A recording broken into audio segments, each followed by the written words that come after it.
Okay, good morning. We are starting this, I'm calling to order this meeting of the House Committee on Children, Families, Finance, and Policy. Welcome to all. I'm so glad that we're in this room, though I think that some folks may have gotten confused that we're in our original room. But it does have the advantage that we've got, there is quite a gap here, Lee Daniels. I should note for folks that there are several other committees meeting, a lot going on, so I know the members are making their way in. But one advantage of this room is that we can have virtual testimony. We have folks from around the state who I know are joining us. We will be adopting minutes a little bit later when we have a quorum. I want to note we have 31 people signed up to testify. There's a lot going on with this bill. I'm happy about that. We have got to be out of here by 10 a.m. So what that means is that we're going to have to be very strict about a 2-minute time limit for folks speaking, and I'm going to be having to cut folks off to enforce that, and I'm sorry to have to do that, but please, if you're going to be speaking, just keep yourself to 2 minutes, and when the alarm rings, if you can please wrap up in the following couple of seconds after that, just to make sure we fit people in. We're going to, so first I should, the chair, actually, you know what, I'm going to ask Representative Hicks, if you would, move House File 238 as amended to bring that before us. So moved. Thank you, Representative Hicks. So that bill is before us, and so now we're going to take public testimony on the bill. Actually, good point. I guess we don't have a quorum, do we? So we can't even do that. I'm so sorry. Oh, Representative Hicks, I'm sorry to put you in that because we don't have a quorum. So we'll simply receive testimony. Thank you, Mr. Withers. I appreciate that. We're going to start with the Commissioners of Human Services and Education, and so I'll maybe start with Commissioner Harpstead then, and Commissioner Jett, feel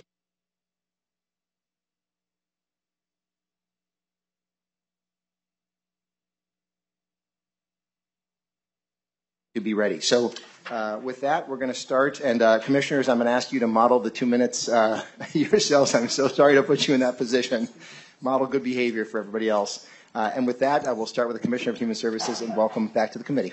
Thank you very much, Mr. Chair and members. I'm Jody Harpstead, the Commissioner of the Department of Human Services, and really delighted to be here this morning. I just returned from the National Conference of the Administration for Children and Families in Washington, the federal agency who funds a great deal of our children and families work in Minnesota.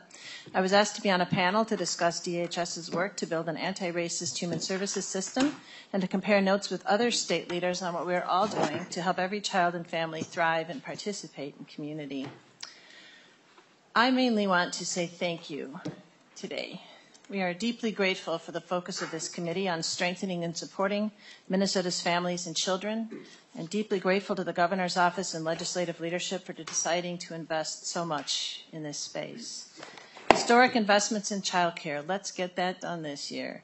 CCAP to 75th percentile, reprioritizing basic sliding fees, supporting the child care industry to support the other sectors of the economy. Administrative improvements for child care providers. Once again, the workforce that allows thousands and thousands of other Minnesotans to offer their talents in an historic workforce shortage.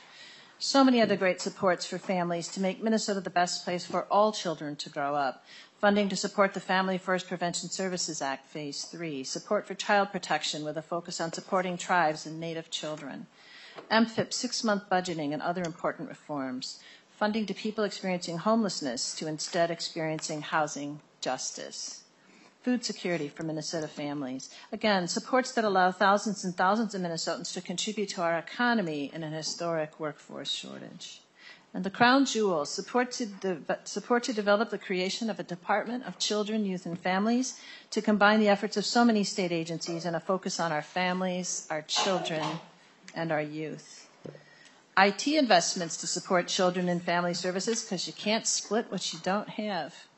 Support for DHS licensing to catch up on the ongoing needs to get providers licensed and to steadily monitor for fraud, abuse, and error, which I believe has kept DHS-funded organizations from perpetrating the fraud we saw last year in feeding our future. And we are at 2 minutes. Again, thank you so much for your compassion for and commitment to strong families and giving every Minnesota child and youth the opportunity to thrive, to grow up strong, and to contribute their talents to the community. Thank you. Thank you, Commissioner Harpstead. You are a consummate leader in time management and in many, many other ways, and we thank you for setting a good example and for all of your work and your leadership. Thank you. Commissioner Jett, you are up next, sir. Mr. Chair, and members of the committee, my name is Willie Jett, and I've had the pleasure to serve as the Commissioner of Education since the beginning of the school year. since the beginning of the year. I appreciate being able to be back with you today for the opportunity to testify on this omnibus bill and for your work on behalf of Minnesota's children and families. My comments today will be focused on Articles 7 and 9. We are grateful to see several of the governor's budget policy proposals related to early education in the bill, and thank the committee for including those provisions. These changes will have a positive impact on our youngest learners. Ensuring access for all children is central to creating a better and more equitable education system, and there are straightforward policy changes we can make. Access to high-quality early learning opportunities means making meaningful investments. This is why the governor and lieutenant governors proposed a robust, mixed delivery model for 4-year-olds that would provide access to early learning opportunities for nearly 30,000 children through school-based Head Start and Licensed Center and Family Child Care. On the children and family side, we support an increased investment in early learning scholarships. I want to make sure that we expand access for all our children. This is not a time that we can go backwards in providing access to children and families. Schools and families alike will be supported by an increase in developmental screening, Aid 2. These screenings done in schools help to identify where students could benefit from early intervention supports to stay on track with their learning. Finally, I want to thank you for including the next steps in the creation of the Department of Children, Youth, and Families in this bill.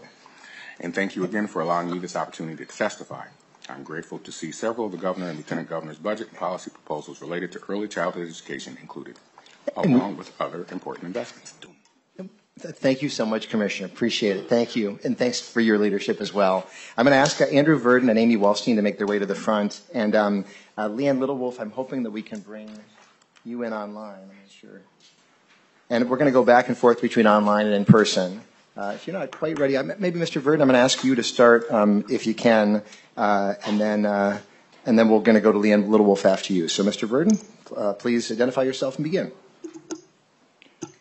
Good morning, Mr. Chair and members of the committee. My name is Andrew Verdon. I'm a public political affairs coordinator with MAPE, the state employee union representing more than 15,000 hardworking individuals in Minnesota state government. Thank you for the opportunity today to speak regarding the proposed Department of Children, Youth, and Families. I want to start by thanking Assistant Commissioner Aaron Bailey and Deputy Commissioner Aaron Campbell from MMB for working with us and other labor groups on concerns from members around the transfer of employees.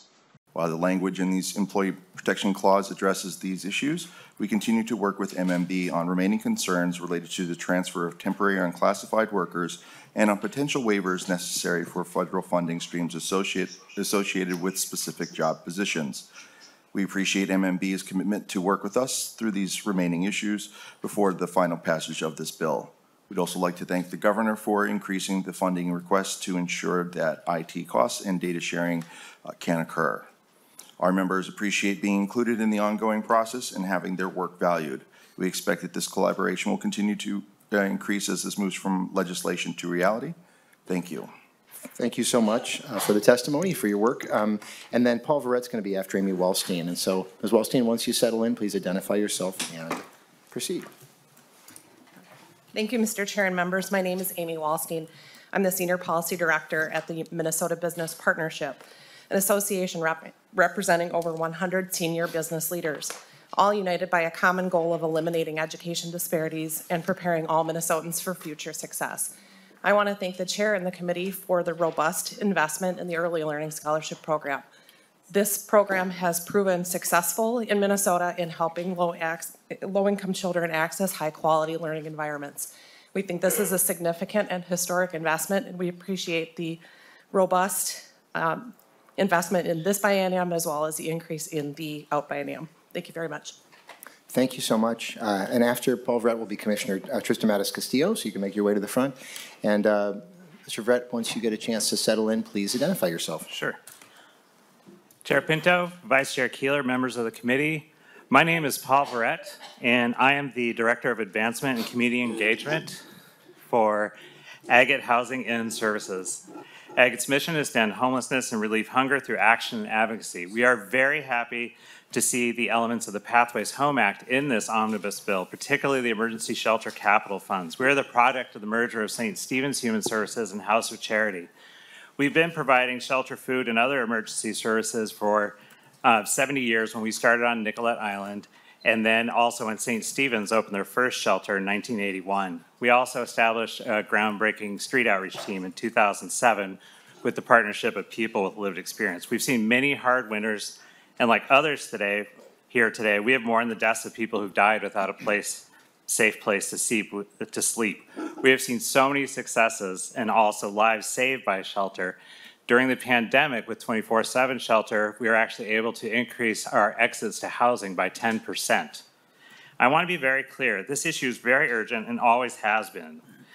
We are guided now by people with lived experience and ready to provide the shelter and services they need in ways that they asked for clearly. We're very encouraged to see emergency shelter and capital services in this bill, but we're all on very tight timelines. Just this week, people were turned away from our current shelter because we were full. Our shelter has been full for a very long time. We and the other outreach teams have been working very hard in more and more encampments. Our outreach workers have spoken with many people who have lost faith in the shelter system and have chosen to sleep outside because of this. Frankly, we are done telling people our shelters are full, and we're done hoping that people make it through one more night waiting for a safe bed. So we are very grateful for the legislature's hard work and urge the expeditious passage of shelter capital and emergency services funds. Thank you. Okay, thank you. And we're going to ask Commissioner Castillo to make the way to the front, and then, so we'll have Randy Elise Roth after, and then after that, Commissioner Weckman-Brecky will be up after that. So Commissioner Castillo, welcome. Please identify yourself and begin. Thank you, Mr. Chair. I'm Trista Castillo, Chair of the Ramsey County Board of Commissioners, and I'm here to congratulate you and thank you for investing in families and to ensure that counties have a voice at the table in the new Department of Children and Youth and Families. We're especially encouraged by the investment in shelter and Pathways Home. This is incredibly important and the #1 issue in Ramsey County to address the needs of our unsheltered residents. I want to also encourage the concern that we have in Ramsey County is that there isn't an investment directly to Ramsey County, and want to share that Ramsey County has already invested since the start of the pandemic $69 million to change the model of addressing homelessness for families and individuals who are unsheltered. This is a critical need. We were able to adjust the model so that our success rate went from 3% to 66% to permanent supportive housing and success rates for our families in our community. Without this, we are facing a historic loss, and we will go backwards in time with a model that's proven to work and success, and families will return to the streets, which is unfortunate. Ramsey County went upstream and invested another $86 million to build more affordable housing so that this really is a bubble that we're looking for funding over 5 years, $14.5 million for funding. So we would encourage a second look, maybe a second bite at the apple to think about what we can do to address the need in our community. We, of the population that we're serving that are facing homelessness, only 42% identified that they're from Ramsey County. They come from the entire state of Minnesota. And we made the conscious decision to serve our residents where they're at as opposed to turning folks away in this model. Thank you, Mr. Chair. Thank you so much, Commissioner. Thanks for all of your work and your leadership. We're glad to have you here. I'm Randy Elise Roth. You're up next, and then Commissioner Weckman-Brecky will be after that. Please identify yourself and proceed. Thank you so much, Mr. Chair. Randy Roth, Director of Interfaith Action of Greater St. Paul.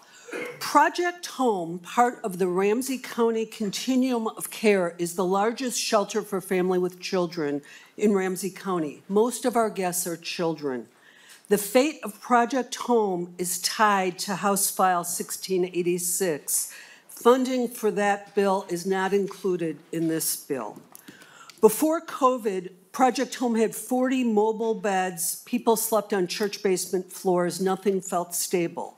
In COVID, Project Home relocated to Provincial House, the Sisters of St. Joseph of Carondelet's former convent, a neighborhood where you'd want your kids to grow up.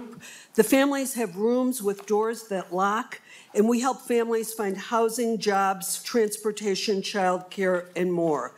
The success statistics are stunning. We moved from 40 beds to 100. We serve more than 200 families a year. Our average length of stay has decreased from 83 to 64 days. And at 6 months in housing, 96% of the families say the new arrangement is working. They've achieved stability and economic mobility. If House File 1686 is not funded, Project Home will likely be wiped out. we will lose the family success that is so key to the fabric of our community, and families will be on the streets and kids will be missing school.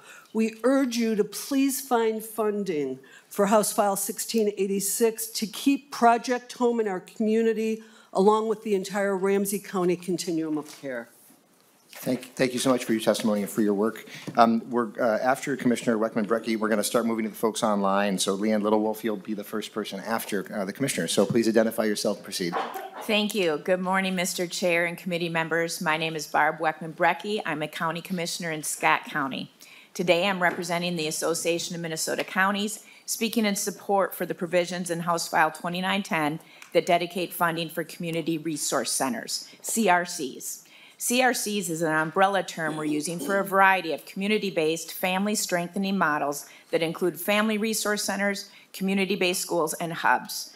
Sincere thanks for your attention and support of CRCs. Scott County, with short-term support from private partners, has implemented 3 family resource centers. The funding in this proposal will continue to sustain that work, which we are already seeing have impact, and allow it to grow and develop around the state. You might ask, what do our family resource centers do? Let me give you 2 recent examples. A working single dad came into our family resource center. He had just separated from his wife and he has a son with significant disabilities. He was homeless and planning to sleep in his car. He was worried about losing his employment due to not having care for his son during his parenting time. At our family resource center, he was connected to resources and to a parent support outreach program, which ultimately helped him secure housing and connect to services for his son so that he can continue to be employed. Next story, a single pregnant mother with a preschooler came into our family resource center. She was worried about eviction as she did not have a way to continue to pay rent once she gave birth and couldn't immediately return to work. Our family resource center folks connected this new mom to a crib and baby supplies and provided housing assistance. She was awarded a child care scholarship so that she can continue to work after the baby is born. In both instances, child protection was prevented from needing to be involved. All of us want that to happen. And so in closing, on behalf of the Association of Minnesota Counties, I encourage your support of the CRC proposal and the funding in House File 2910. Thank you, Commissioner. Thank you, Commissioner, for your work. Apologies for some of the technical challenges that we're having with all this, but we're getting there. We're going to go online to Leanne Littlewolf, and then after that, the person in the room here will be Lorna Schmidt. Leanne Littlewolf, please identify yourself and proceed with your testimony from virtually. Oh, good morning. My name is Leanne Littlewolf. I use she, her pronouns. Indisogijik indigo zagaspajine cognate unjaba and ma'ingan indu dame. And I'm the executive director for ACO, the American Indian Community Housing Organization in Duluth, Minnesota. I'm here to speak on for the need for shelter capital funding. Right now, ACO, we're a nonprofit, and we have a domestic violence shelter called Dabanuagun that we've operated since the mid-1990s. We have 10 beds, and we usually serve 160 to 180 individuals per year, and we usually have over 500 turnaways because we're full. Can I ask you, Ms. Littlewolf, to lean in a little more to whatever microphone you're using? Just try to make sure it's as close to your mouth as you can. We're just having a bit of trouble hearing you. Oh, okay. Can you hear me now? It is better. Okay. So Dabanuagun serves, we have 10 beds, and we are in the process of doing a shelter renovation where we will now have 24 beds. Dabanuagun is the only culturally specific shelter in northeastern Minnesota. And we have a high need. Last winter, the winter of 2021 to 2022, in Duluth, we have a warming shelter. And that's for our community members who are unsheltered and not staying in emergency shelter. Of those 554 individuals, 47% identify as BIPOC, 27% of that 47 identify as Native, and another 37% of that 47 identify as Native and another race. So we have a high number of people of color in our community who are unsheltered, and it's disproportionate to our population. So it's a high need, and we also have a desperate need for family shelters. We have families that are going to Wisconsin to seek shelter because we don't have any access here. And so I really ask for your support for the shelter capital funding. And I just want to say thank you, Miigwech, for all the work that you're doing. Thank you. Thanks for your testimony. We have Lorna Schmidt here, and then after that, Laura York, we're going to go to you online. Ms. Schmidt, please identify yourself and proceed. Thank you, Chair Pinto and members of the committee. My name is Lorna Schmidt, and I'm the Director of Public Policy and Advocacy with Catholic Charities Twin Cities. I'm here today to say thank you for your commitment to addressing our homelessness crisis and for supporting historic investments in emergency shelter. And we want to especially thank Vice Chair Keller, Representative Gomez, and others for the leadership that they brought to this work. Our emergency shelter system is a safety net for those most in need in our community, but lack of public investment for decades means our net is filled with holes and loose threads. Your proposed investments in the Emergency Services Program, the Homeless Youth Act, and Shelter Capital will help us provide a more supportive landing for those who may otherwise fall through the cracks. These funding requests aren't new. Advocates, partners, and bipartisan legislators from across the state have been calling for this funding for years as we struggle to respond to the state's homelessness crisis. So we are immensely grateful to see them included today. What is new, however, are the increased demands we see for shelter services, driven in part by the pandemic. The more frequent and challenging cases of substance use and mental illness among those we serve, rising rates of homelessness among older adults, and higher operating costs. These investments will go a long way to help stabilize shelter operations for those in need across Minnesota. It could help prevent the closure of some life-saving shelter programs, but we know the needs are far greater. As you move forward, we hope you will continue to work with partners and advocates to identify ways to build upon these investments. The pandemic brought lessons learned, innovative pilot projects, and new partnerships that, if continued, could help build a more robust safety net with more of the wraparound services needed to ensure people don't become permanently caught up in it. We thank you for your support and look forward to working with you to keep moving these investments forward this session. Thank you so much. After Laura York, we're going to have James Lewis in the room here. If you make your way to the front. Laura York, you are up online. Good morning, Chair and committee members. My name is Laura York, and I'm the Executive Director for White Earth Nation. I'm here today to provide testimony on House File 238. White Earth brought forward recommendations to Minnesota DHS that did not make it into the DHS package, and without additions or amendments, our families will continue to face disproportionalities and tribes will face inequities. In House File 238, beginning in Section 218.30, the initiative tribes Mille Lacs, Section 219.5 Leech Lake, and Section 219.11 Red Lake are identified as initiative tribes and that are included in receiving increases for the Indian Child Welfare Initiatives. White Earth Initiative was not included. On October 17, 2022, the initial amount of $832,173 was requested for salary and wages and did not include the out-of-home placement costs. That was corrected in a second email dated October 18, 2022, requesting $4,607,631 by White Earth to the Minnesota Department of Human Services to be added to the base rate. In addition, we had made specific requests for QRTP and QI language for tribal inclusion as well, but that didn't make it into the proposal. By excluding tribal needs, we create financial hardships for tribes paying the cost of mental health placements and counties paying for tribal court-ordered placements. We have emphasized the barriers we faced as tribes in obtaining culturally competent QIs or getting our own Indigenous providers through the process of becoming QIs. We've identified solutions and recommendations that we would be happy to share with you. One policy issue related to FFPSA we feel needs to be addressed is the decision to require all families to have open CP cases before being eligible for FFPSA prevention services, even though the federal instruction clearly does not require that. Kinship Navigator program also needs to include tribes and ways, tribal recommendations and consultation sessions, but that didn't make it into the proposal, and we could provide written recommendations for that. White Earth is respectfully requesting that White Earth be identified as an initiative tribe with the increased amount proposed of $4,607,631. Thank you very much for your time and consideration. Thank you, Ms. York. Thank you for your testimony. After James Lewis, we're going to be going to Commissioner Conley from Hennepin County online, but Mr. Lewis, please begin. Thank you, Chair Pinto and members of the committee. My name is James Lewis. I currently serve as Housing and Services Division Director with the Link in North Minneapolis. I'm here today to talk about why an increase to the Homeless Youth Act is so important. Youth homelessness is a very real crisis in our state. On any given night, there are over 4,800 unaccompanied youth experiencing homelessness. there is a huge gap in the needed response for these youth. Minnesota only has 312 emergency shelter beds designated for youth.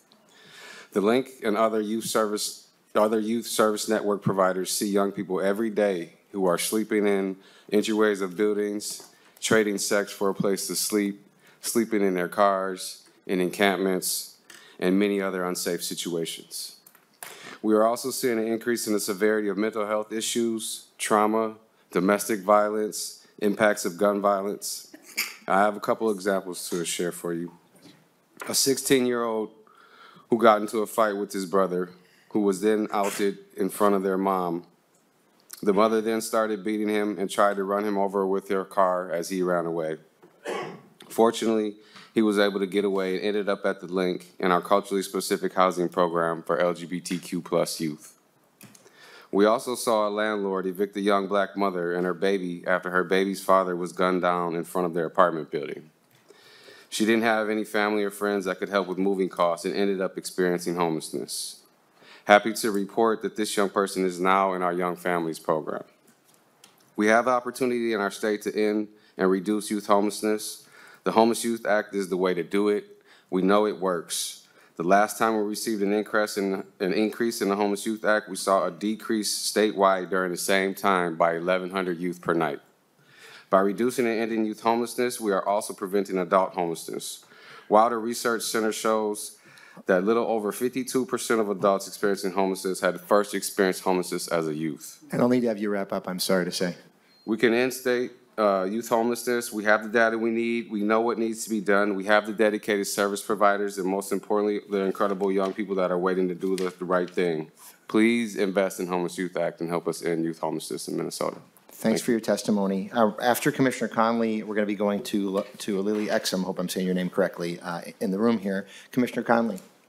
Good morning, Mr. Chair and members. My name is Angela Conley. I'm a Hennepin County Commissioner and certainly grateful for your commitment to public service and for the needed investments made in childcare and for some of our lowest income families. The permanent reprioritization of the basic sliding fee wait list will allow counties like Hennepin to continue serving more families who absolutely need childcare assistance, and serving all families through MFIP instead of DWP will better support families while also reducing the administrative burden on county staff. However, with only 2 minutes, I gotta focus my remarks on what the board sees as the most important legislative issue this session, and that's ending unsheltered homelessness and increasing housing stability for families in Hennepin County and across the state of Minnesota. Since the end of the statewide emergency rental assistance program and the eviction moratorium, the number of families entering shelter has outpaced the number of families exiting shelter by a ratio of 2 to 1. And consequently, there are 250 plus families and more than 500 children in shelter today, right now. That's 300 more children in shelter than this time last year. And just last week, the Hennepin County Board had to approve an additional $17 million in local funds to support these operations in 2023 and to meet our Shelter All commitment to our families. And I cannot stress this enough, the urgency of this moment or the need for state partnership in this work. The Hennepin County Board committed $91 million in federal COVID relief funds towards homelessness services and affordable housing development that prioritizes our lowest income households. And our investments carry through to the end of the federal stimulus period, but face a financial cliff in 2024. And such a backward step will increase unsheltered homelessness and the associated risks that come with it. So to wrap up, Mr. Chair, committee members, thank you for the opportunity to testify. We look forward to working with legislators to meet our shared goal of ending unsheltered homelessness and ensuring that every single Minnesotan has a safe and affordable place to call home. Thank you. Thank you, Commissioner. Thanks for your testimony. After Lily Exum in the room here, we're going to be going to Francis Davis online. Please identify yourself and proceed with your testimony. Thank you, Chair and members of the committee, for this opportunity to testify. My name is Lily, and I use all pronouns. I work at the Link as a youth specialist, and I am also a past program participant. When I was younger, I experienced homelessness on and off. It was hard to find shelter or housing due to my age and location at the time, also my gender identity. Shortly after I turned 18, I experienced having to go to jail and treatment. Sobriety was hard to achieve without stable housing or support. It was a way of survival at that point. I finally was referred to the Link Sober Living apartment, and that helped me get back on track. My girlfriend was also dealing with homelessness at the time, and she was pregnant. She was sleeping in her car before the Link allowed her to move into our program. After our son was born, they helped us move into a 2-bedroom. We were able to get employed and go to school and obtain our degrees. During that time, the Link's family program gave us resources for our son and continued support for our family. I'm now married and working a full-time job at the Link. I was able to go to school and get my bachelor's degree with honors in social work. The Link is helping other youth access resources that, just like they helped me. I believe it is important to continue to invest more funds and effort into the Homeless Youth Act because the programs it supports and the impact it has on youth is huge. We need to continue to support young people and to have equitable access to shelter, housing because our youth determine our future, and without a home, there's no foundation to grow. Thank you. Thank you. Thanks for your testimony, and congratulations on all you've achieved and are continuing to. After Francis Davis online, we're going to be having Peter Wojtak. Please make your way to the front. Francis Davis, please identify yourself and proceed. Hi, my name is Francis Davis, and I work at Plymouth Academy Child Care Center in Minneapolis, and I have been working in child care since 97. We know exactly what child care needs to be affordable, accessible, and a high-quality, family, sustainable career for our teachers. And we know that this budget does not have enough money to meet all those needs, but it's a good start. The budget will help child care providers stay in operation. There is not a shortage of child care slots, but rather a shortage of teachers. We have our waiting list, we have space, but we don't have the teachers because we don't have the resources to pay them what they deserve. My grandson just started, he's 14 years old, and he just started a job at Jimmy John's. He makes $13 an hour with no experience. And we have child care teachers, aides here in the center that we can barely afford to pay a little more than what he makes. We can't compete with Target or Walmart because we can't pay them enough. Raising the child care assistance program reimbursement rate will allow us to increase the pay rate so we can help keep quality teachers. It will allow us to maintain high quality environment for our kids. We'll have the financial resources we need to do so. During the pandemic, the Child Care Stabilization Grant literally saved us. Without the funding for retention payments, child care centers will be forced to raise rates for parents, which results in being priced out of child care. Child care is expensive to provide, just like public school is hard to provide. K-12 education is expensive to provide. As a society, we fund K-12 education, but not child care and early learning. It makes no sense. I need to have you wrap up, I'm afraid. Okay, this is the most important years to invest. So we just ask that you would just please fully fund child care. Thank you so much. Thanks for your testimony.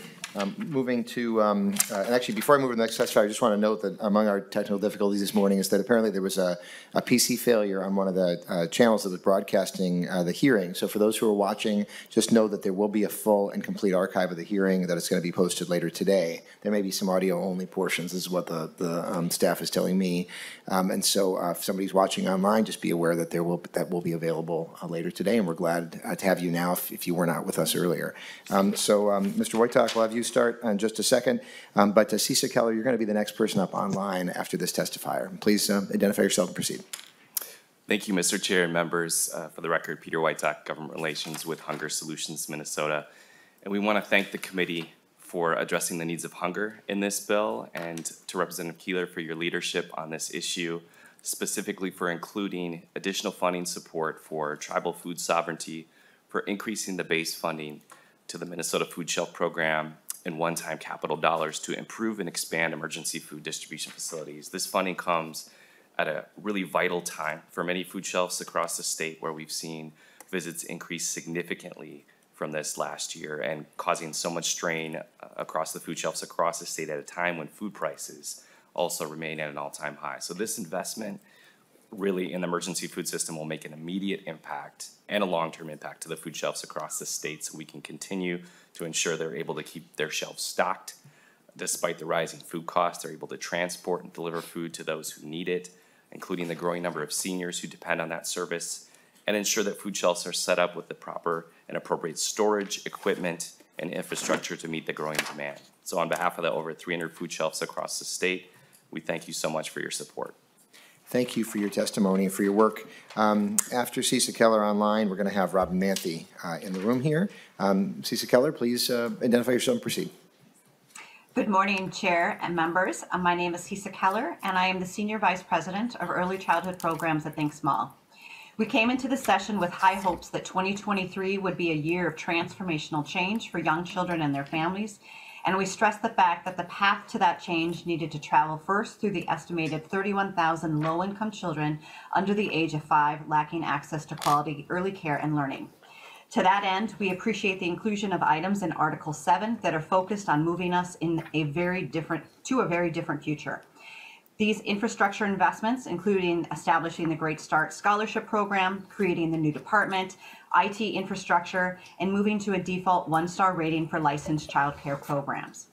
We also appreciate the inclusion of funding for CCAP and the One Stop Assistance Network. We do share concerns raised by others about the low amount of funding for the retention payments.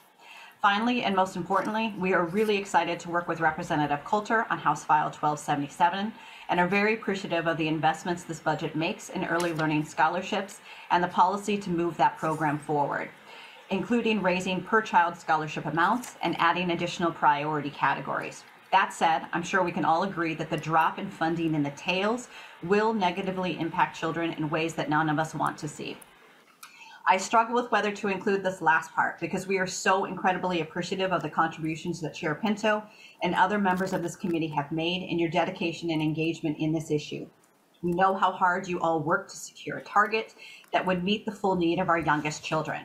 So while I do not want to diminish the incredible amount of good this investment will do, our mission compels me to highlight that of those 31,000 low-income children lacking access to quality care and early learning, the current investments or the proposed investments being made in scholarships and CCAP in this committee and in pre-K in the education finance will only cover about 50% of the need in the next biennium and 40% in the following. There's still much to do. We applaud the committee's leadership and look forward to continuing to work together to make investments proposed in this bill a reality and get Minnesota's children, especially those furthest from opportunity, off to the greatest start possible. Thank you. Thank you so much. The next person on deck after this one is going to be Kimberly Johnson online. But first, please identify yourself and proceed. Robin Manthe. Chair Pinto and members of the committee. My name is Robin Manthe, and I'm the Managing Director of Kitchen Coalition at Second Harvest Heartland. We're one of the nation's largest food banks, serving over 59 counties in our service area. And we're also the operators of Kitchen Coalition, a prepared meals program that provides nutritionally balanced, culturally affirming meals. We were born out of the pandemic and now a permanent part of the food bank, working with 16 restaurants and caterers, over 50% of them BIPOC owned, who turn donated and locally sourced meals or ingredients into freshly prepared meals. We appreciate this legislature's work to advance policies that support Minnesotans facing food insecurity, such as universal school meals, the emergency food shelf relief, and are very supportive of the several proposals taken by the governor's food security budget that have made it into your omnibus bill. But we believe that these proposals still leave gaps in service available to food insecure Minnesotans, and taken alone, they're not enough to fight hunger in Minnesota, which remains at a record high due to the ongoing consequences of the pandemic, elevated grocery costs, and the sunsetting of federal benefits. Our research shows that 15% of those who are food insecure don't have the home, health, or ability to cook for themselves. And even with existing meals, many are not getting the prepared, or existing programs, many are not getting the prepared meals they need. Our funding request to this committee would help ensure the continued growth of prepared meals programs in Minnesota, building on the successful distribution of American Rescue Plan funds to support this work over the last year. These meals help people moving forward. Similar to many of the unhoused discussions you've had today, we support youth who are no longer in school, qualifying for school meals, to have a meal and at a place where they're trust. We support women like Nancy, a single mother at the Jeremiah program in Rochester, to sit down for a meal with her kids and have connection as she disrupts the cycle of poverty 2 generations at a time. Need to have you wrap We up hope pretty soon. you'll reconsider, and thank you for your time. Thank you so much. The next person in the room is going to be Claire Sanford, but first, Kimberly Johnson online. Please proceed. Chair and members, my name is Kimberly Johnson. I'm the Financial Services Manager in Wright County. Can I ask you to make sure the microphone is nice and close to your mouth? I'm testifying today on behalf of the Association of Minnesota Counties, the Minnesota Association of County Social Service Administrators, and the Minnesota Inter-County Association. I'll focus on 4 specific provisions within the bill that are of importance to counties and the important support work we do to promote individual self-sufficiency. I'd like to thank Chair Pinto for including and Representative Knorr for carrying the original bill. Provisions to simplify our economic assistance programs in meaningful ways, such as moving to 6-month reporting and prospective budgeting, removing non-recurring income from income calculations, and simplifying cash assistance by serving all families through the Minnesota Family Investment Program rather than the diversionary work program. Updating and simplifying these processes has the potential to mitigate crises for families who have lost jobs and instead allows us to calculate benefits on a family's forward-looking situation. These changes also allow county staff to reduce paperwork and administrative time so that time can be spent on direct work with families to achieve better outcomes. I'd like to recognize ongoing work with Chair Pinto and DHS as we look at the true fiscal impacts of repealing DWP. Second, thank you for including in the bill permanent reprioritization of basic sliding fee childcare. This proposal simplifies BSF childcare for both county staff and families who apply, helping county staff get benefits to families more quickly rather than partake in an administratively burdensome process that delays childcare for families who need it. Third, I'd like to encourage Chair Pinto and the committee to include provisions carried by Representative Norris that would open a pilot program for counties to provide in-house training and technical assistance programs. You've heard from my colleague from Anoka County in previous committees how this initiative has the potential to fill current gaps and wait lists for training, alleviate DHS staff training loads, and open up additional collaboration and training opportunities between counties. Again, I want to acknowledge ongoing work with the department on this issue, but counties feel this could be very beneficial to meeting the training backlog that DHS has been unable to address with the current staffing. Finally, I encourage the committee to fully fund the cost of DHS's contract for the work number, an electronic eligibility verification tool, which is only partially funded in the governor's proposed budget and absent from the current bill. Most large private employers use third-party vendors to provide employment and wage verifications. Counties rely on timely, accurate information from these third-party vendors to determine eligibility for income-based public assistance programs. I'll need to have you wrap up. Chair Nor's unwinding bill, House File 2286, originally funded the cost for the work number to at the cost of $2.5 million per year. Thank you. Yeah, I will have to have you wrap up. Okay. Thank you for your time. Thank you so much. After Claire Sanford in the room, Becky Foss will be the next person online. Please identify yourself, Ms. Sanford. Proceed. Good morning, Mr. Chair and members. My name is Claire Sanford. I'm here on behalf of the Minnesota Child Care Association and our child care center providers and the families and children they serve statewide. I am here to say thank you for so many pieces of this bill. We are incredibly excited about the investments in early learning scholarships and in CCAP. Maybe finally getting out of the wilderness on CCAP rates after 20 years, fingers crossed. And the policy changes such as the reprioritization of the wait list and the move to make early learning scholarships fully eligible for children birth to 5 are wonderful.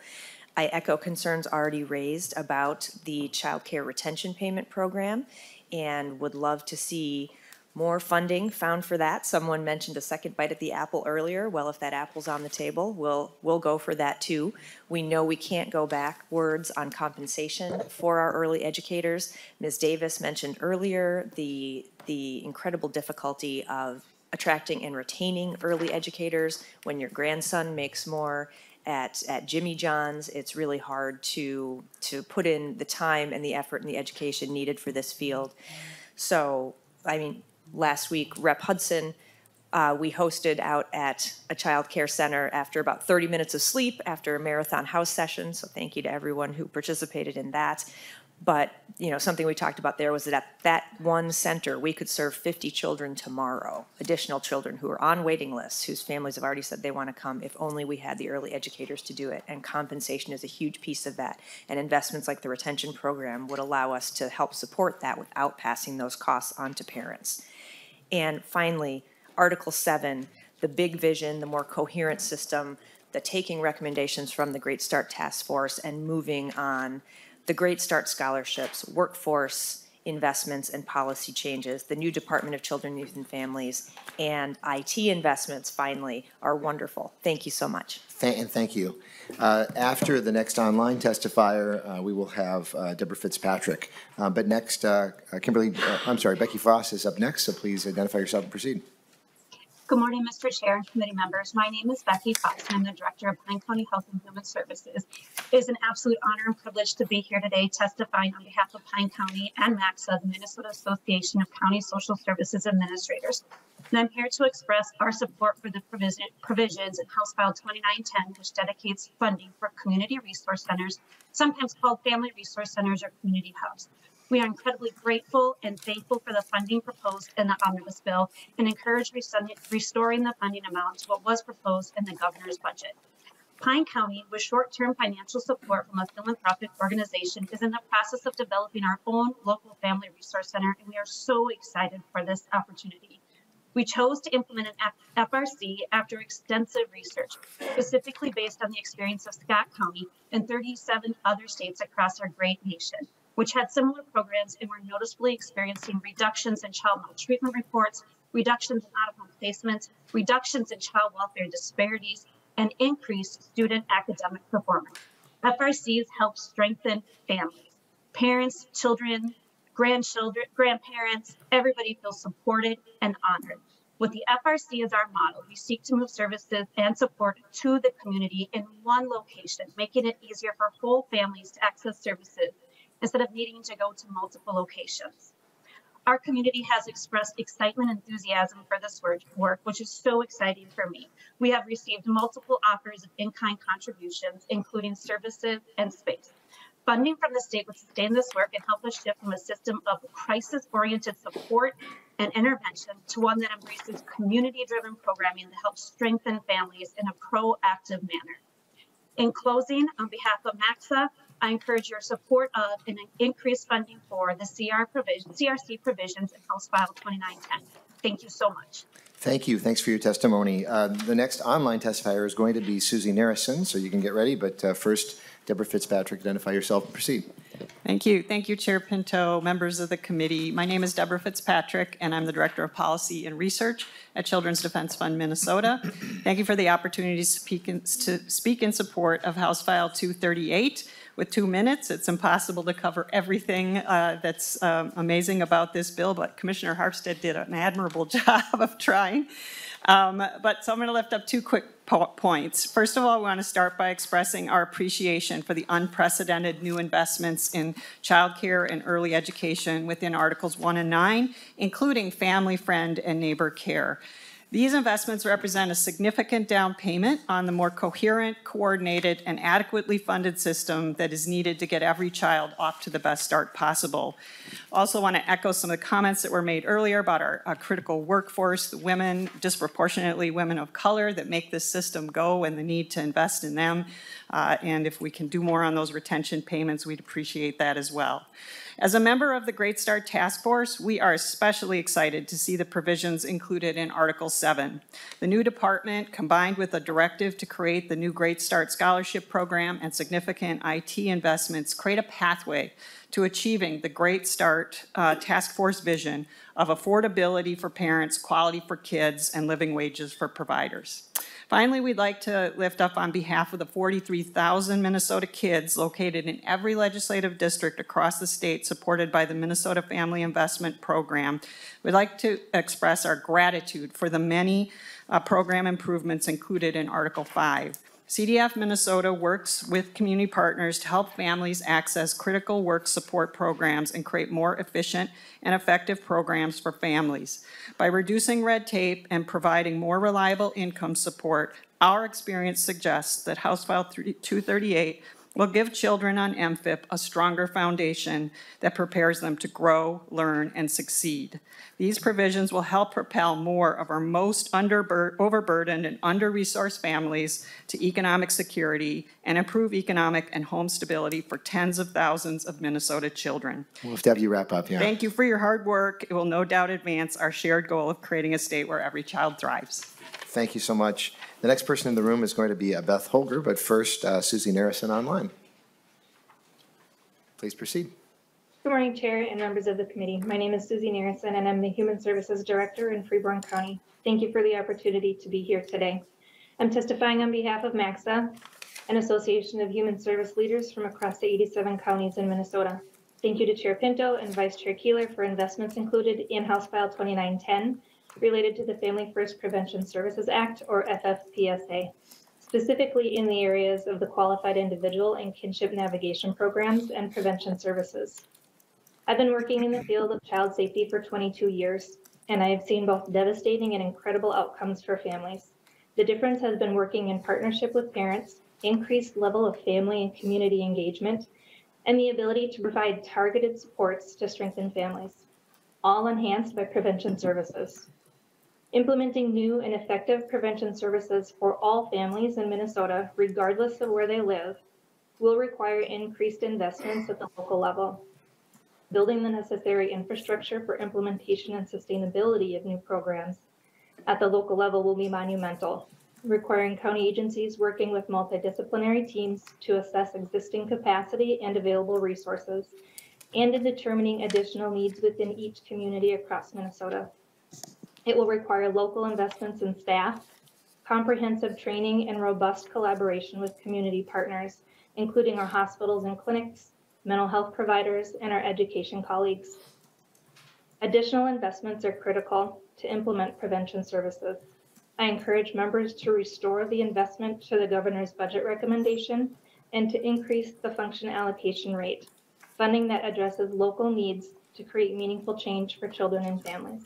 Thank you. Thank you for your testimony. The next person online is going to be Brenda Carlson, so you can get ready. But first, Beth Holger, please identify yourself. Proceed. Thank you, Chair Pinto, Vice Chair Keller, and members of the committee. My name is Beth Holger, and I'm the CEO of the Link, and I'm also here representing our wonderful statewide grantees, also for Safe Harbor and the Youth Services Network. It goes without saying that no child in our state, or any state for that matter, should be sexually abused or bought and sold for sex for somebody else's profit, but it happens all the time around the clock in our state. In fact, this week and last week, and as we sit here today, some of the survivors of trafficking that we work with at the Link are doing a very incredibly brave but hard thing to do, facing their sex trafficker in federal court and testifying against him in the hopes that justice will be served and that he doesn't have the chance to traffic any more minor girls. Also, as we sit here today, there's so many other young people who are out there being sex trafficked that still need our help. On behalf of these incredible youth, we are asking for an increase of $20 million more per year for our Safe Harbor Law and No Wrong Door response. This funding would help us to sustain, expand our street outreach, which helps to identify and find victims of sex trafficking. It would help us to sustain and expand our regional navigator program, which provides really critical things such as a 24/7 crisis line where youth trafficking victims can text and call for help. It also provides education, awareness, and training across all kinds of systems and community partners in the region. It would also provide the opportunity for our state to expand in two key areas where there's an increase of trafficking victims even above the normal areas, unfortunately to say, which is Northwest Minnesota and the Twin Cities metro area. It would also allow us to increase and strengthen our emergency shelter and housing programs, providing a safe place for these youth to escape from sex trafficking, heal, and become empowered to achieve their goals. Besides being the right thing to do for these youth, we also know it's a good fiscal decision. There was a study done by Dr. Martin at the University of Minnesota that found that for every dollar the state invests, there's a $34 return on investment. And with that, I just want to say these youth are amazing, inspiring, incredible, and we just thank you so much of your support for victims, survivors of sex trafficking. Thanks for your testimony and your work. The next person in the room is going to be Melanie Young, but first Brenda Carlson is online. Brenda Carlson. Good morning, Chair and members of the committee. For the record, my name is Brenda Carlson, and I supervise children's mental health, the family school support worker, and parent support outreach programs in Carlton County. I have worked for Carlton County Health and Human Services for 36 years as both a social worker and social services supervisor. I'm testifying on behalf of the Minnesota Association of County Social Service Administrators. I thank Chair Pinto and Vice Chair Keller for the investments in House File 2910 related to the Families First Prevention Services Act, specifically the areas of the Qualified Individual Program, Kinship Navigation Program, and most importantly, prevention services. Implementing prevention services across all 87 counties and tribes will require sustained and increased investments at the local level. In order for FFPSA to accomplish our collective goal of preventing out-of-home placement, it is essential that all families have equitable access to prevention services in all 87 counties and tribal partners across the state. We need to increase investments in order to build and sustain these services to improve outcomes for children and their families. Our goal is to safely keep children in their home and strengthen families. Similar to when the Parent Support Outreach Program started, counties, tribes, and local partners like public health and schools will need to collaborate to make implementation of Families First Prevention Services a success. The local implementation will be intense and will require not only training but retraining of staff and more rigorous fidelity monitoring. While we make staffing investments at the state, counties and tribes will make similar adjustments, which can be a challenge for small and rural counties. I encourage members to restore the investment to the governor's budget recommendation and increase the function allocation rate, funding that addresses local needs so that we may continue our work to strengthen families in Minnesota. Thank you for this opportunity to speak. Thank you. The next testifier online is going to be Dr. Jordan Unison Chisty. I hope I'm saying your name correctly. But first, Melanie Young, welcome. Please identify yourself and proceed. Thank you, Chair, members, and members of the committee. My name is Melanie Young, and I've been with the Link for about 2 or 3 years now, and they've helped me with a lot in those 2 or 3 years, mentally and emotionally. I had a point in my life where I was thinking about dropping out of high school, and they helped me keep going with that. And now this year I'll be graduating high school with honors and my diploma. So I feel that the state should support homeless and exploited youth because we are the future. We are the next people to be sitting in those chairs that you're sitting in. I know I am. So support us and give us all the money. You know. So, yeah. Thank you guys for the support, and thank you guys for everything you have done for us for the past few years to get our organization to where it is now. Thank you. Thank you so much. Thanks for your testimony. And yeah, you are the future, and absolutely, you're going to be in one of these seats and beyond. Melanie Young, oh my goodness. Representative Keller had been wanting me to say that since the last meeting. So I see. I knew that would make her give it. I see how that is. Okay, I got it. All right, thank you so much. Threw you under the bus, Representative. Glad to have you. Come and keep coming back. Remember, this is your house. You belong here. Thanks for being here. So we've got so the next person in the room is going to be Annie Shapiro. But first, Dr. Jordan Unison Chisty, please identify yourself and proceed. Yeah, good morning, Chair Pinto, Vice Chair Keller, and members of the committee. My name is Dr. Jordan Unison Chisty, and I'm the Executive Director of Lifehouse located in Duluth. For over 32 years, Lifehouse has been working with homeless and streetwise youth ages 14 to 24 throughout the Northeast region and beyond. We are their primary access point for homeless young people trying to obtain housing and supportive services. We provide comprehensive supportive services at no cost. We operate the only drop-in youth center in our area, provide mental health and wellness support. We have 50 units of housing in the community, including an emergency youth shelter. We support young people with their education and on-site employment so they can learn job skills. And we also support survivors of sexual exploitation and human trafficking which is connected to the safe harbor efforts within the state. Lifehouse is a data-driven organization.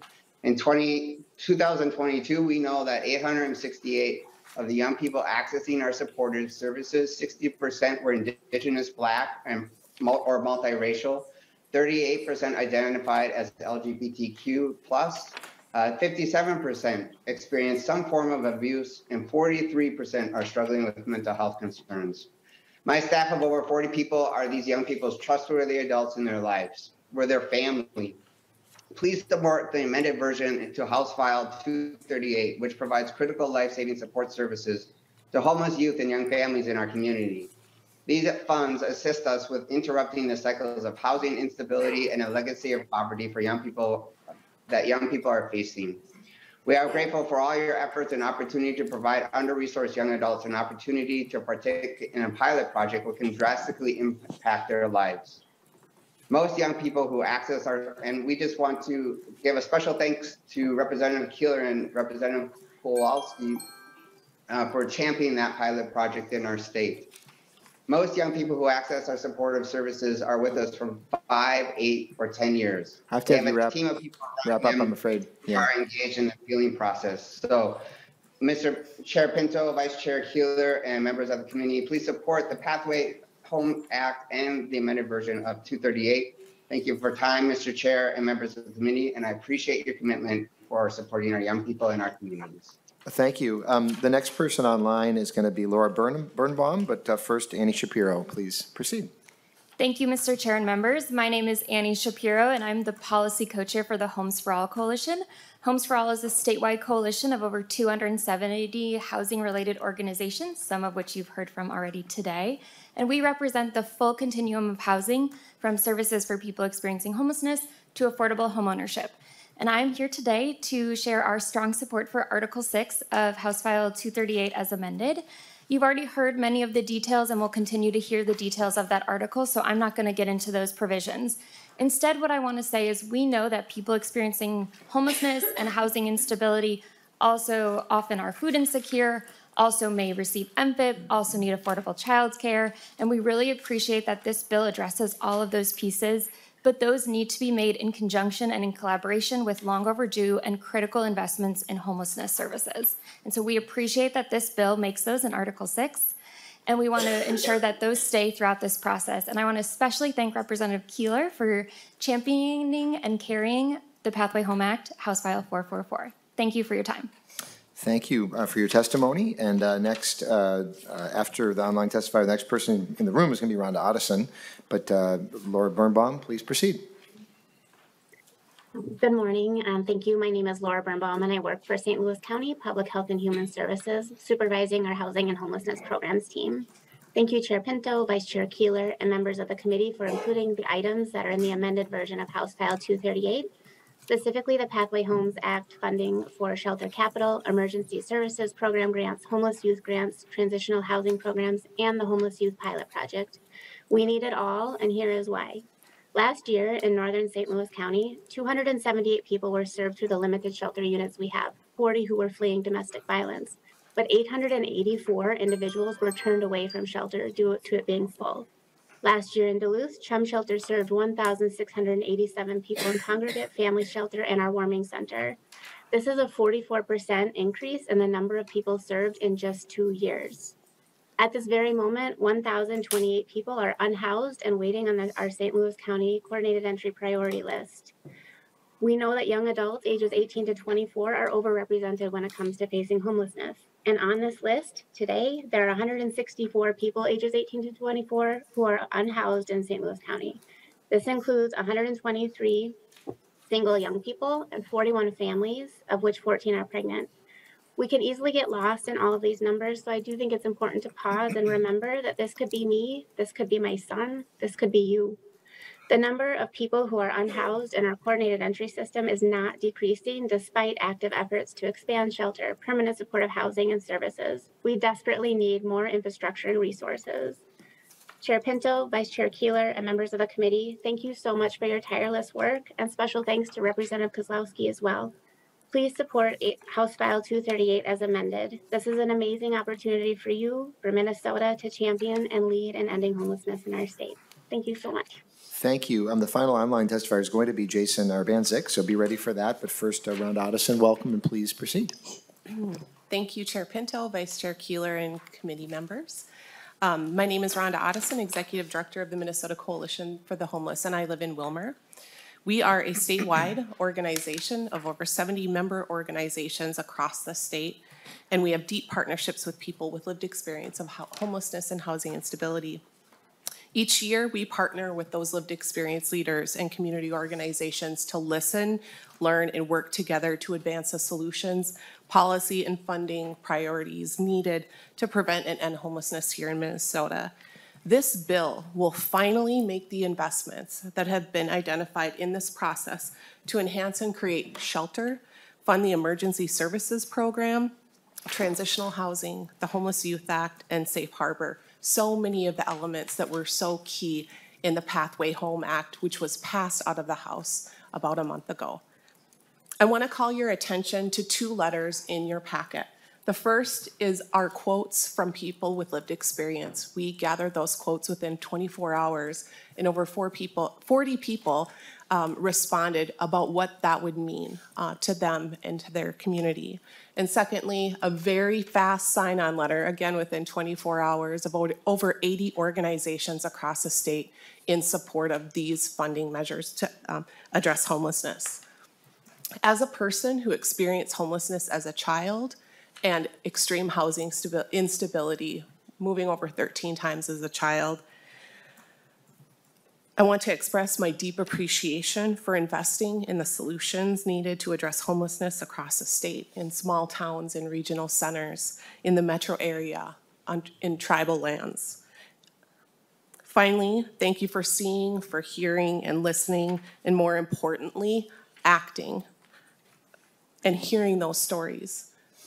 Action speaks louder than words, and when we see these budget priorities in this bill, it means that you've heard this. So thank you very much. And thanks to you, Ms. Otteson. The final person in the room is going to be Katie Williams, but first, Jason Urbanzik online. Please proceed. Thank you. Good morning. My name is Jason Urbanzik. I'm a member of the Regional Expert Network from Moorhead. I'd like to thank Chair Pinto and Vice Chair Keller and members of the committee for your dedication towards the fight to end homelessness and caring and supporting the Pathway Home. I was homeless and an addict for the majority of my adult life. In 3 days, I have been clean and sober for 53 months and housed for 47 of them. I'm now an active leader and peer mentor in the Moorhead region. In November of 2018, I wandered to a homeless shelter in Moorhead, Minnesota in hopes of breaking my cycle of homelessness. Can you get just a little bit? Can you get just a little bit closer to the mic? I'm having a little bit of trouble. Yes. Okay. Is that better? Yeah, it is better. Yeah, just make sure you get nice and close, and yeah, go for it. Little did I know I'd be there until March of 2019, just waiting to meet my caseworker for the first time. It took 4.5 months for my first contact with any case manager. During that time, I was just told to wait. It sounds easy, right? Not so much when you're battling mental health illness and trying to maintain your sobriety in a place not meant to or equipped to provide the types of services needed. It's almost impossible. Thanks to my resilience and motivation, I'm standing here today. Once I was assigned and working with my caseworker, which, remind you, I said took 4.5 months to meet, I was moving to my apartment in just under 2 weeks. The Pathway Home Act will not only provide desperately needed funding for case managers and programs, it will also save money and wasted resources. Most of all, it will save lives. By including this in your budget, it will provide the necessary programs and shelter space to set people up for success and lead them on a path to their own home. This bill will replace chaos with stability and allow others experiencing homelessness to have hope and the ability to become leaders in their community. Thank you again for including the Pathway Home Act in your budget. While doing listening sessions in the Moorhead region with the goal of creating legislative solutions toward ending homelessness, many of the items in this bill are what I heard. As someone with lived experience, I want to say thanks for listening to us and including it in your budget. And thank you for having me. And thank you for joining us. Congratulations to you on your sobriety and for all that you've achieved. I'm glad to have you with us today. And so then our final testifier is Katie Williams, and please identify yourself and proceed. Good morning, Chair Pinto and members of the committee. I'm Katie Williams. I'm a retired Child Care Center Director, and I am here on behalf of Elders for Infants. We are thrilled and excited about the many wonderful provisions and investments in HF 238 that will improve Minnesota's child care programs and help young children and their families. We commend your work. For me, this is a chance to celebrate after 40 years of advocacy for child care. However, we are concerned about Article 4, Section 42. This proposal would lower the qualifications of child care center staff and endanger the children in their care. The proposed amendments to Rule 3 would allow centers with more than one class of a given age group to place minimally experienced and completely untrained employees alone in charge of a class of young children, infants through preschool. Employment for 30 days and an intention to begin a child development associate training program is not enough to ensure the safety and nurture of our young children. A teacher in charge of a child care class must be trained and experienced enough to plan and implement curriculum, conduct all health and safety guidelines, including now lockdown drills, include children with a variety of special needs and communicate with the professionals about those needs, communicate with parents and include parents, identify and find help for children without special needs diagnoses, establish nurturing relationships with each child, handle crises, accidents, and meltdowns, and all of this with compassion and empathy. This is not easy work. It takes training, experience, and depth of knowledge. Please don't sacrifice the quality of the care we provide for Minnesota's children. Thank you. And thank you, Ms. Williams, and thanks to the Elders for Infants. Thanks for sharing the testimony. So thanks to all the testifiers that you did. This is amazing work. We were, Commissioner Harpstead set the bar to keep it on time, and you all did. And so many thanks to you. We do have a little bit of business to accomplish, members. First of all, I want to make sure to highlight, as was referenced by some of the testifiers, there's an extensive packet of letters and input from groups, written input, which can be really valuable. So I want to direct members' attention to that, members of the public as well. Quite a few letters and sets of comments, so please do check that out. Secondly, I wanted to make sure to move, well, and then close up, I guess, about this bill. So amendments to HF 238 as amended are due at 3 p.m. today. And so members, you'd want to get moving on those very, very quickly and send them into Ms. Colburn if you have any of those. The next meeting is going to be tomorrow. We'll be considering those and voting the bill out. If we don't finish tomorrow morning, then we will be coming back tomorrow evening for the work at 6:30 p.m. I'm hopeful that we will be done in the morning, but just to give folks, to advise folks of that. I'd also, since we have the minutes in front of us and we do now have a quorum, I'll ask Vice Chair Keller if she's willing to move approval of the minutes from March 28th. So moved. Thank you. Members, are there additions or corrections to those minutes? And hearing none, all in favor of approval of the minutes from March 28th, please say aye. Aye. Any opposed? Okay, thank you. So that motion passes. Our minutes are approved. And so I just want to make sure there's nothing else to address here. Are there members, are there questions about the process or anything from anybody? Not seeing any, so we're running a few minutes early. Thanks so much again to testifiers, and we are all set. So thank you so much, and with that, meeting is adjourned.